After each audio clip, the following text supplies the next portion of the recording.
Iran और Israel को पहले युद्ध की आग में झुलसाया, दोनों को आपस में लड़ाया।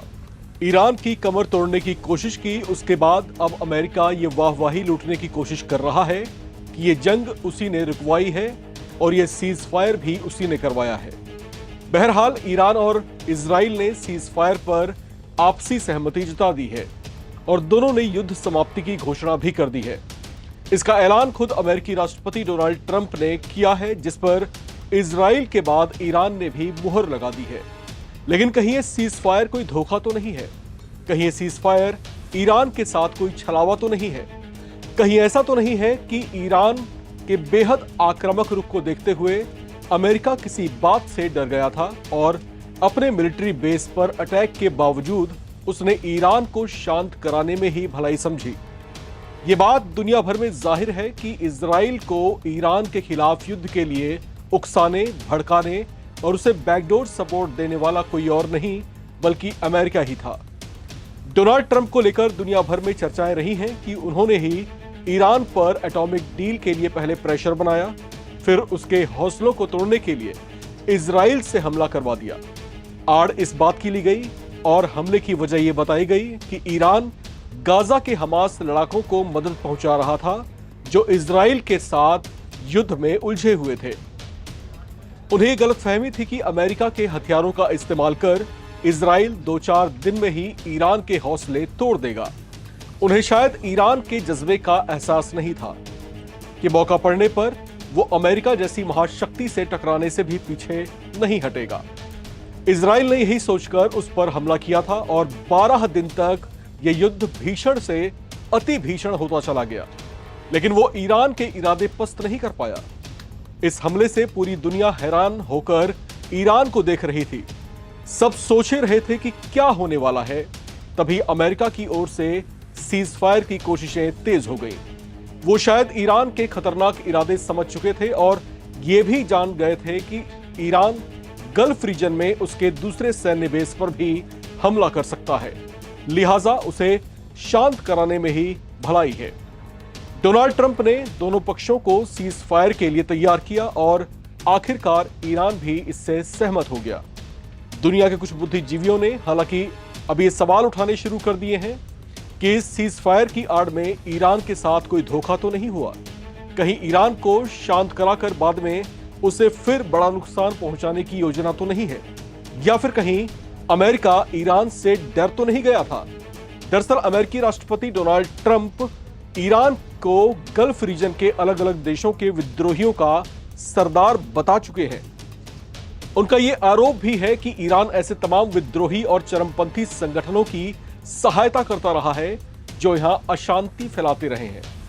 फिलिस्तीन के हमास लड़ाके हों, यमन के हूती विद्रोही, इराक के मिलिशिया गुट के लड़ाके, लेबनान के हिजबुल्लाह लड़ाके, वो गुट हैं जिन्हें अमेरिका चरमपंथी और विद्रोही मानता है, जो खाड़ी के अलग अलग देशों में अशांति फैलाते रहे हैं।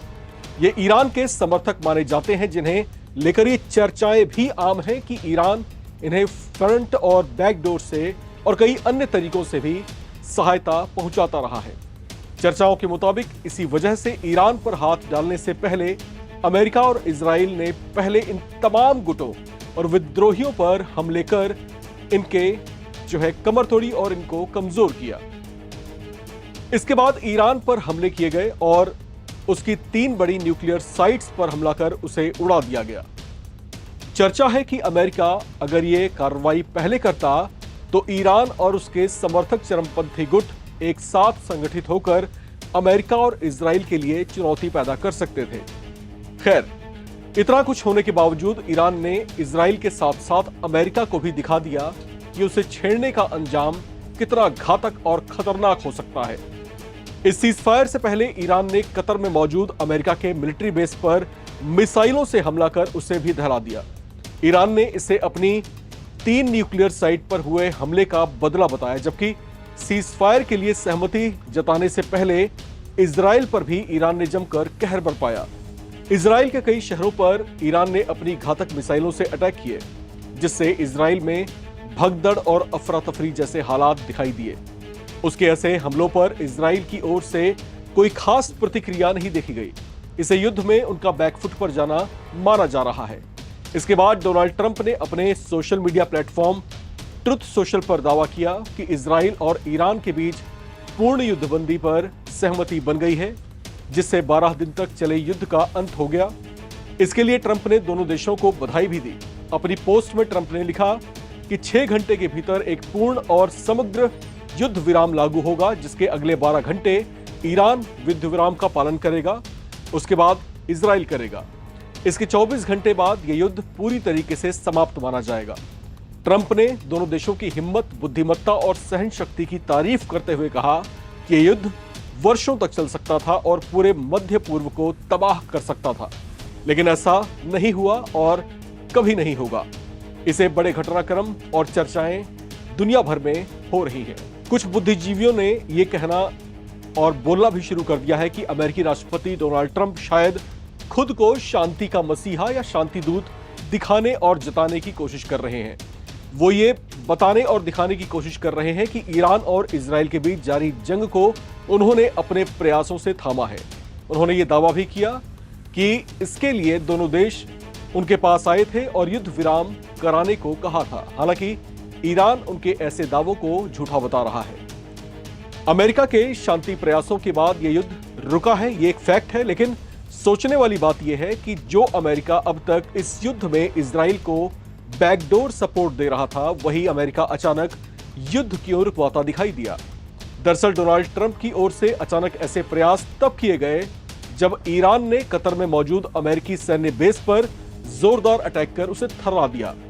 कहा जा रहा है कि अमेरिकी सैन्य बेस पर इस सफल हमले के बाद ट्रंप की जमकर किरकिरी हुई।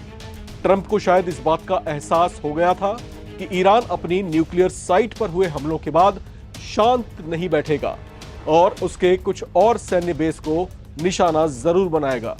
ऐसा होने पर इस युद्ध में अमेरिका सीधे तौर से ईरान से उलझ सकता था, जिससे गल्फ रीजन में विवाद और तनाव की स्थितियां और ज्यादा गहरा जाती।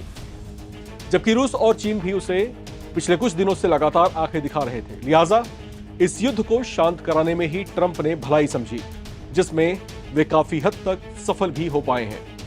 लेकिन यहां पर अब जिस तरह का गतिरोध पूरे गल्फ रीजन में बना हुआ है और जिस तरीके की स्थिति यहां पर दिखाई दे रही है, इससे आप ये मत समझिएगा कि अब पूरी तरीके से शांति स्थापित हो चुकी है। जिस तरीके से अमेरिका ने इन्फिल्ट्रेट किया और फिर जिस तरीके से ईरान के जो 3 न्यूक्लियर साइट्स थे उनको तबाह कर दिया, ये दरअसल ईरान का एक बड़ा ड्रीम प्रोजेक्ट कहा जा रहा है। हालांकि ईरान ने कभी जाहिर नहीं किया कि ये उसके सैन्य परमाणु प्रोग्राम थे, लेकिन ये कहीं ना कहीं बात उभरती रही और सामने भी आती रही कि कहीं ना कहीं हो सकता है कि चोरी छिपे ईरान खुद को न्यूक्लियर पावर के तौर पर स्थापित करने की कोशिशें कर रहा है। आखिर अगर ऐसा नहीं था तो फिर ईरान कभी खुलकर बोला क्यों नहीं कि हम जो है कभी असैन्य परमाणु जो है प्रोग्राम्स को नहीं चला रहे हैं, या फिर उसने इस संबंध में कोई प्रूफ या फिर कोई ठोस प्रमाण क्यों नहीं पेश किया। यह भी अपने आप में एक सवाल है। लेकिन साथ ही साथ ईरान की तरफ से एक सवाल यह भी उठाया गया है कि अगर वहां पर कुछ ऐसा हो ही रहा था तो फिर अमेरिका होता कौन है जो उस पर इस तरीके से हमला कर दे। ईरान ने, रूस ने और चीन ने, इन तीनों ने ही जो है यूएनएससी की बैठक में इस बात को जोरदार तरीके से उठाया है और इसे संयुक्त राष्ट्र चार्टर के नियमों के खिलाफ बताया है।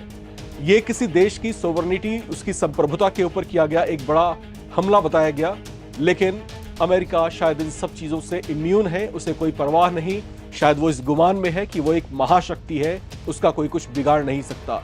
लेकिन अब जिस तरह का गतिरोध गल्फ रीजन में दिखाई दे रहा है, यह भी कहा जा रहा है कि ये एक तरह का छद्म युद्ध हो सकता है, यानी छोटे देशों को आपस में भिड़ा दिया जाए, जबकि महाशक्तियां पीछे से बैठ करके सारा खेल आमने सामने होते हुए देख रही हैं। फिलहाल अब आगे होता क्या है? क्या गल्फ में सब कुछ शांत हो गया है या फिर ये किसी बहुत बड़े तूफान से पहले की शांति है? ये आगे पता चलेगा। फिलहाल राम की इस रिपोर्ट में इतना ही। बाकी तमाम अपडेट्स के लिए आप लगातार बने रहें और देखते रहें नवभारत टाइम्स।